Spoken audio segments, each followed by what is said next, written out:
अच्छा, जब हम पाकिस्तान क्रिकेट की बात करते हैं ना, तो अक्सर ये ही मिसाल दी जाती है कि सिस्टम की ख़राबी है और निज़ाम तो जी इंडिया जैसा होना चाहिए, मतलब अक्सर ये कहा जाता है। और इंडिया की मिसाल इसलिए दी जाती है क्योंकि वहाँ वर्ल्ड क्लास खिलाड़ी जो हैं वो आते जाते रहते हैं वगैरह वगैरह। तो अब इस इंडिया का हाल देख लें, specially for people who like to do the comparison. तो इंडिया का हाल देख लें जिन्होंने अपनी हालिया तारीख का बरतानिया का बदतरीन दौरा मुकम्मल किया है। आईपीएल के सुपरस्टार से बनी एक नई लुक टीम भेजी गई, जिसने पहले आयरलैंड से 2 T20 हारे, फिर इंग्लैंड से 4 T20 हारे और भारतीय हुक्काम हो, अवाम सबकी उम्मीदें वनडे सीरीज से अब जुड़ी हैं, जहां उनके पास कोहली, शर्मा, बुमराह जैसे तजर्बाकार खिलाड़ी मैसर हैं। लेकिन ये सीरीज भी 2-1 से वो हार गए। टोटल 10 मैचों में से इंडिया सिर्फ एक मैच जीत पाया। अब ये भी ठीक है कि इस दौरान बुमराह, कोहली और विराट और रोहित शर्मा की ज़ाती परफॉर्मेंस अच्छी थी, लेकिन इसके अलावा कोई एक भी ऐसा खिलाड़ी नहीं जो मुतासर कर सका हो। फिर ये भी याद दिलाते हैं आपको कि आईपीएल में यही लोग रन्स के पहाड़ और विकेटों के ढेर लगाते हैं। मामूली सी चैलेंजिंग विकेट मिलते ही खुद ढेर हो जाते हैं। उधर इंडियन मीडिया की तनकीद करो, कोच गंभीर की तरफ है और उन्हें ये भी मानना पड़ेगा कि टेक्निक स्ट्रॉन्ग बनाए बगैर हर कामयाबी वक्ती होती है और यहाँ पे भी हम यही देख रहे हैं। तो यानी बेसिकली इस सारी कहानी lesson is for us, I guess, कि इस तरह कोई अंधाधुंध कंपैरिजन्स वगैरह ना दिए जाएं, बिकॉज उनका भी हाल देख लें जिससे आप चाहते हैं कि हम परहैप्स कुछ सीखें। राशिद भाई से पता करते हैं what his take on this is. हम जिन एक्सपीरियंस तजर्बाकार खिलाड़ियों की बात कर रहे हैं, जिसे हम पुराना चावल कह लेते हैं, अगर ये ना होते तो फिर तो कुछ भी ना होता इधर। फिर तो इनकी हंडिया बिल्कुल ही बैठी हुई थी, चावल भत्ता बने हुए। देखिए, जब आपके पास कोच थोड़ा सा ऐसा आ जाता है जो कि पॉलिटिकल इन्फ्लुएंस बहुत ज्यादा हो, जैसे गौतम गंभीर हैं, इनके पास ऑप्शन थे। रवि शास्त्री रहे साथ में, राहुल द्रविड़ इनके पास रहे और जो अनिल कुंबले रहे, लेकिन इन्हें चूज जो किया गौतम गंभीर को किया। इनके अंडर में चैंपियन ट्रॉफी भी जीते हैं, T20 वर्ल्ड कप भी जीते हैं, लेकिन बायलैटरल सीरीज होम पे भी हार गए। और ये T20 की सीरीज अगर हम देखें, आयरलैंड हो, श्रीलंका हो, न्यूजीलैंड हो, हर जगह हारते हुए आ रहे हैं। तो इनके सिलेक्शन का प्रोसेस खराब हुआ है, जिसमें इनके जो बेहतरीन जो बॉलर्स थे लास्ट ईयर या 2 इयर्स के, कुलदीप यादव, उनको कोई मैच नहीं दिया। इन्होंने मोहम्मद सिराज को आउट कर दिया, उनको सिलेक्ट नहीं कर रहे। फिर मोहम्मद शामी थे, उनको इन्होंने वर्ल्ड कप के बाद से सिलेक्ट नहीं किया। तो इन्होंने कुछ ऐसे प्लेयर सिलेक्ट किए जो कि इनके अपने बने हुए थे। ये टिल्ट करते हैं थोड़ा सा केकेआर और गुजरात की, जो कि फ्रेंचाइज हैं, जो कि खुद भी ये रहे हैं वहाँ पे। इन्होंने इग्नोर ज्यादा किया सीएसके के प्लेयर को। और आपको पता ही है कि आरसीबी जहाँ विराट कोहली होते हैं या मुंबई इंडियंस जहाँ पे रोहित शर्मा होते हैं, तो इंटरनल पॉलिटिक्स ने डैमेज किया है बहुत ज्यादा। दूसरी तरफ हम देखते हैं कि इंग्लैंड की टीम बहुत अच्छी है। उन्होंने फ्लॉप जो प्लेयर होते हैं, बटलर काफी अरसे से फ्लॉप थे, उनको ड्रॉप नहीं किया। पूरा वर्ल्ड कप उनका 26 का खराब हुआ था और वही उनको जितवा रहे हैं। इसी तरह जो रूट अपने लाइफ की बेहतरीन फॉर्म में है, ब्रुक को देखते हैं और बहुत सारे प्लेयर ऐसे हैं जो कि बहुत ही उम्दा परफॉर्म कर। सैम करन को आपने देखा 4 विकेट ली लास्ट ओडीआई में, जो कि इंडिया सबसे बहुत बड़ा चेज करने जा रहा था। और वहां पे उन्होंने शरद अय्यर को आउट किया, विराट कोहली को आउट किया, काफी प्लेयर को उन्होंने आउट किया। तो यहाँ पे इंग्लैंड की टीम भी बहुत जबरदस्त नजर आ रही है। लेकिन इंटरनल जो इश्यूज हैं इंडिया के, वो ये लगता है कि गौतम गंभीर और उनकी मैनेजमेंट है जो कि डैमेज कर रही है। सीनियर प्लेयर खुश नहीं है उनसे। जडेजा को बाहर किया हुआ है उन्हें, अश्विन चले गए उनके होते हुए, शामी नहीं है। अब उनका जो टारगेट था वो विराट कोहली के ऊपर और साथ में रोहित शर्मा के है। दोनों अभी हमने जो मैच देखा, दोनों ही अभी भी लग रहा है ऐसा कि उनके करंट प्लेयर से ज्यादा बेहतर इनके वेटरन प्लेयर हैं।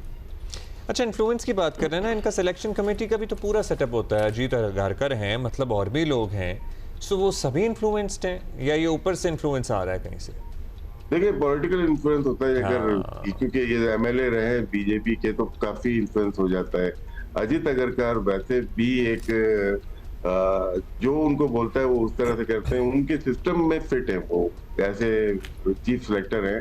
और वो मेरे ख्याल से ये चेंज, जैसे हम यहाँ पे चेंज मांगते हैं, वहां पे भी काफी लोग आपने मीडिया का देखा है, वो यही चाह रहे हैं कि हमारे वर्ल्ड कप से पहले राहुल द्रविड़ आ जाए या रवि शास्त्री आ जाए। वो ज्यादा बेहतर इसको चला सकते हैं।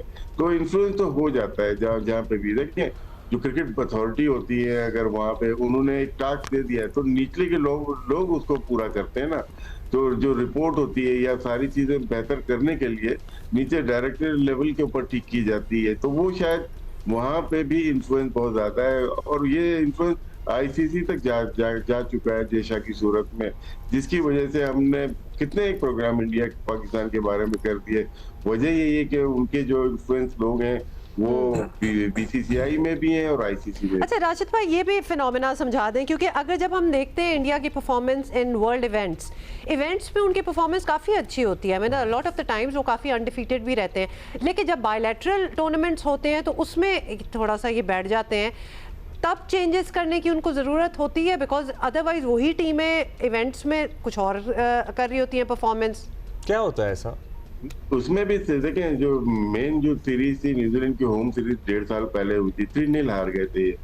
उसमें भी सिलेक्शन का इशू इतने ज्यादा रहे कि आपने अश्विन को बाहर किया, उसमें सरफराज को कम मैचेस दिए, और भी कुछ प्लेयर्स थे जिनको आपने निगलेक्ट किया, जिसकी वजह से आप हार गए। और होता क्या है कि जब आप अपनी टीम बनाने की कोशिश करते हैं, टेस्ट जो चलती हुई टीम थी, नंबर 1 पोजीशन भी थी इंडिया की टीम टेस्ट क्रिकेट में, वो डोमेस्टिक में या लोकल जो टूर्नामेंट होते हैं या होम सीरीज में हार के वो थोड़ा सा पीछे जरूर गए, लेकिन अभी भी वो टॉप 3 में रहते हैं, किसी भी फॉर्मेट में टॉप 3 में है। right. लेकिन जो अगर हम देखे जाए जो जीतने की वजूहत उनकी कंडीशन है, मैं पहले भी शायद बात कर सकता हूँ कि ये जो कंडीशन थी इनकी 2022 में 2022 में ऑस्ट्रेलियन कंडीशन में सेमीफाइनल में बाहर हो गए। 23 में होम हुआ था 50 ओवर्स का वर्ल्ड कप हुआ, वहां फाइनल के खेले और अहमदाबाद में फाइनल ऑस्ट्रेलिया से हारे। 24 का वर्ल्ड कप सिमिलर कंडीशंस होती हैं वेस्ट इंडीज में, वहां पे ये चैंपियन हुए। 25 में चैंपियन ट्रॉफी दुबई में ये लोग सारे मैच खेले, वहां पे ये जीते। 26 में फिर होम हुआ, वहां पे देखिए कंडीशन के लिहाज से अगर देखा जाए तो दुनिया की नंबर 1 टीम आप कह सकते हैं। हमने इस कंडीशन से फायदा नहीं उठाया। हमें जो गिला रहता है यार, इंडिया अगर फायदा उठा रहा है अपने होम कंडीशन में, हम क्यों नहीं वेस्ट इंडीज में अगले राउंड में चले गए, हम क्यों नहीं इंडिया में 2023 स्किल सेट का भी तो फर्क होता है ना, सिर्फ कंडीशंस को तो नहीं कहा जा सकता कि वही फेवर दे रही हैं। कुछ ना कुछ बेसिक इंग्रेडिएंट मौजूद हैं, क्योंकि हम भी तो उसी माहौल में, हम भी सब कॉन्टिनेंट पे मौजूद हैं, हम भी, हमारी भी वैसी ही आबो हवा है, हमारी भी वैसी ही कंडीशंस हैं, लेकिन हम नहीं परफॉर्म कर पाते।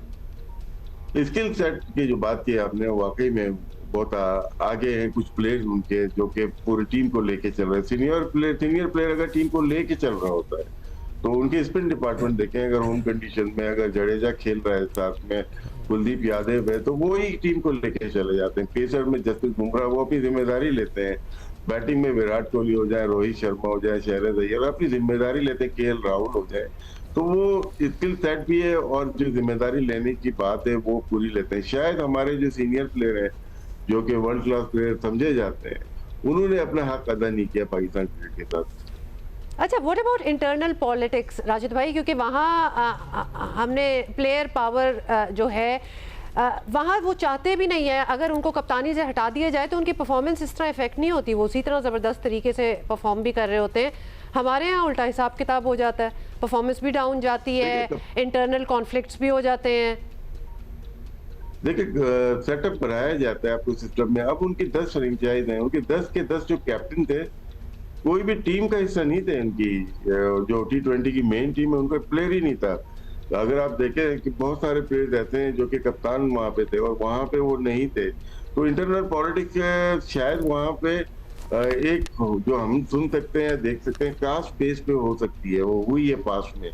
मे भी अभी भी ऐसा, संजू सैमसन को आपने ड्रॉप कर दिया, मलयालम का या वहां का साउथ का जो प्लेयर था वो कभी कभार नहीं, हमेशा निगलेक्ट किया गया है।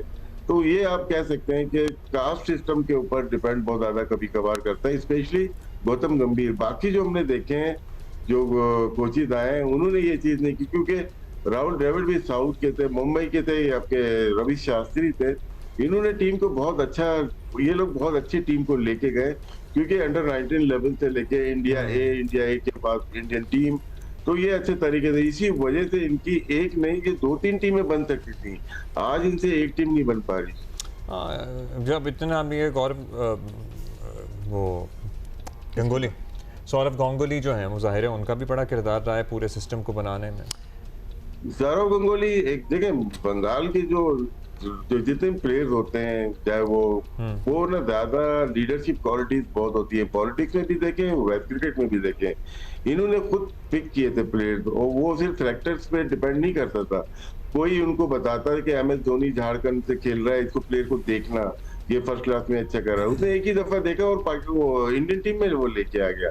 इसी तरह शामी को लेके आए थे, इसी तरह से जहीर खान को लेके आए थे, इसी तरह युवराज को लेके आए थे, युवराज भी हैं। बिल्कुल, बहुत सारे प्लेयर्स को वो खुद लेके आए थे और फिर उन्होंने बाहर जाके भारत को जीतना सिखाया। नो डाउट अजहरुद्दीन ने भी बहुत से कारनामे अंजाम दिए उनकी टीम के लिए, लेकिन वहां पे लॉन्ग टर्म कैप्टन होते हैं। अगर सुनील गावस्कर के बाद कपिल देव आए तो काफी अरसे के लिए रहे। कपिल देव के बाद अगर श्रीकांत आए, श्रीकांत के बाद अगर अजहरुद्दीन आए, अजहरुद्दीन ने 10 साल कप्तानी की होगी। उसके बाद सौरव गंगुली आए, उसके बाद थोड़े टाइम के लिए राहुल द्रविड़ आए, तेंदुलकर आए, लेकिन उसके बाद MS धोनी आ गए। MS धोनी बहुत 3 चैंपियन मतलब ICC के इवेंट जितवाया उनको, और उसके बाद विराट कोहली आए और वो फोर्स रिटायरमेंट ली, उनको कप्तानी की। उसके बाद रोहित शर्मा आए। देखिए कप्तानी के स्पैन देखिए, मैं 30 साल का बता रहा हूँ आपको, तो 4 से 5 मेन कैप्टन आए होंगे। हमारे 1 साल में 6 कैप्टन गुजर जाते हैं। यही फर्क है शायद अच्छी ऑर्गेनाइजेशन का और नॉर्मल ऑर्गेनाइजेशन का। Thank you. Rajat bhai, thank you.